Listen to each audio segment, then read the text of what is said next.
And good day. This is Kent, and this is the Employee Podcast for the week of October 25th. And I just wanted to share some information with you about rumor, gossip, and innuendo, and what's ongoing in the district and what is not. It's a strange thing to me that people will listen to others and say that they've found it from a good source when, as far as what I'm saying, I'm the best source you have. So I wanted to share with you what's actually ongoing with the elementary housing study that I proposed, not Dr. Miller, not Mr. Lennar, but myself.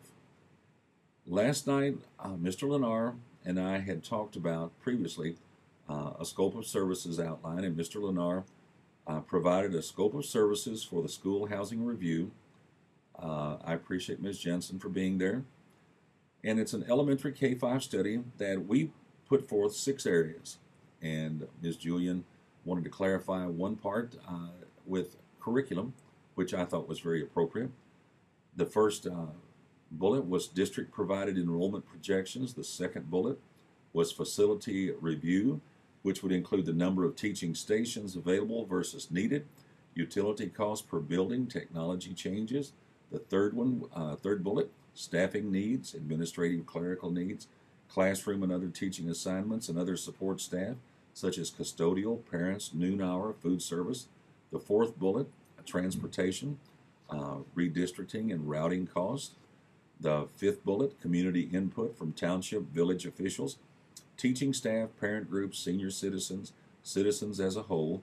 And then a timeline, bullet 6, the board, if they chose to do so, and the board may not choose to do so, but the board would approve this study on November the 15th, and we probably wouldn't be able to begin until 2011.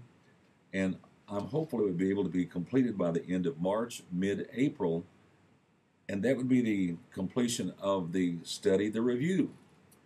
Then the board would have a decision to make. I just turned the light on for a little greater light, as you can tell.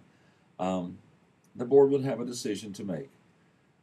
The issue becomes this: there can or could not be significant dollar savings in reallocating resources, moving students to other elementary buildings. The communities may say they don't want to do this at all, and that would be fine. I've been in districts where they did such a study. The financial savings were obvious, but the communities did not want that to occur, and so it didn't. But such a decision comes with a cost. The federal dollars that we have right now, many dollars, the ARRA, for example, falls out in 11-12. We're going to lose PA-18 monies. If the decision is made after all of this not to do something with the elementary housing buildings, okay. But there are going to have to be decisions made regarding budget. And there is not going to be any more federal bailouts. After the Republican landslide on November the 2nd, it will be very clear. When the Republicans take control of the state, and that's not a knock against Republicans or Democrats or independents, but there's nothing else coming. This state faces a $1.6 billion shortfall in January. So I don't foresee any additional large amounts of money heading toward our way. So if you have questions about the elementary housing study, email me. I've been here 11 years. It's not as though you can't find me. But there's no hidden agenda in this. It is prudent to look at our housing capacity, given the birth rate in our area, given our declining enrollment, and given the projections. However, the crux of this will be the involvement of the community, not just our staff, but the involvement of the community here in Holly, White Lake, Rose Township, Holly Township, Springfield Township, and Groveland Township. Sometimes we forget we don't serve just the village of Holly. We serve parts or a whole of 5 different townships, and we need their input as well. So if you have questions, give me an email when I visit the buildings. Just let me know what your concerns are. This is an emotional issue, I grant you that. But looking at the budget for next year, trust me, that's an emotional issue as well. And it's nothing that we cannot do together. But what I'm simply saying, and I said last night, we are past the point of pleasant platitudes. We are past the point of simply saying, well, we're going to work together to figure all of this out.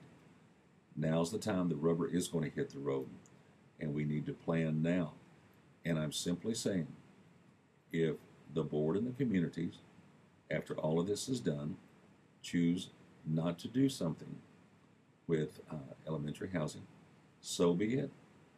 I don't make that decision.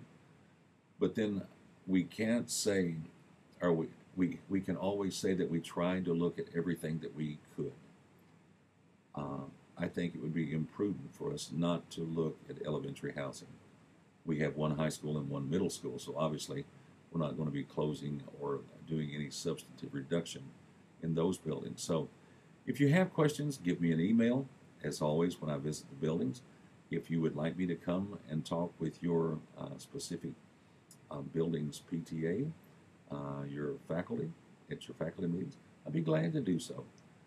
But what I can't give you right now are all the answers to the questions. That's why you do such a study. But the board does not have to even do that. And I won't try to second guess the board. They'll look at the cost that it would take to do this. And one final thought, could such a review, a study, be done in-house? The answer is yes. Answer you get depends on the question you ask. Should we do it in-house? The answer is no. Because no matter what answer you come up with, you'll never get past the perception that that was a predetermined response. So, as always, I thank you very much. I hope you're having a great week, and we'll have a continued great week. But as always, if you have questions about the elementary housing, please let me know. Thank you now. Have a great day.